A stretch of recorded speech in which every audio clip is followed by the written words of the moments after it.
Président, chers collègues, vous en êtes témoins, j'ai tendance à râler fortement sur les dossiers qui me semblent incomplets. Et là, je voudrais saluer le travail qui a été fait sur ce rapport. Le but, le financement, les moyens de mettre en œuvre notre soutien à la filière bois sont très précis, à tel point que j'ai cru relire mon programme lors de l'élection législative sur le sujet. Donc oui, nous voterons avec beaucoup d'enthousiasme ce plan régional. En plus de ce plan, nous devrions aussi tenir compte de la conjoncture mondiale.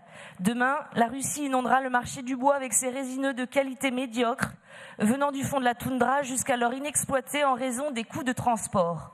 Demain, la production de bois en Amazonie et en Afrique s'essoufflera, car cette ressource alimente de plus en plus de nouveaux arrivants et quasiment aucun effort de gestion ni de reboisement n'a été fait.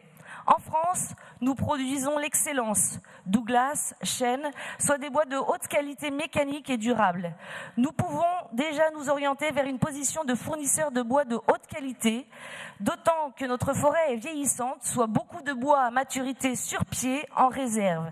Nous avons donc les disponibilités pour alimenter un marché de taille continentale, l'Europe. Ainsi, seuls nos concurrents seront impactés par l'arrivée sur les marchés des bois russes, résineux blancs. Nous, par notre virage stratégique vers les résineux bois rouges, Douglas et même Mélèze, nous pourrons occuper des marchés de niche à haute valeur ajoutée. Le Douglas, certes plus cher à l'achat, a également l'avantage de ne pas avoir besoin de traitement. Donc beaucoup de potentiel pour l'avenir de la sylviculture française.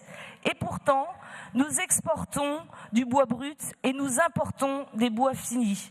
L'exemple le plus marquant est celui du chêne que l'on exporte brut en Chine, alors qu'on nous appelle le grenier à chêne du monde, et les Chinois transforment notre bois en parquet pour mieux nous le revendre en France. C'est l'illustration parfaite de la nécessité de mettre des barrières douanières protectrices. Madame Buchière. Oui.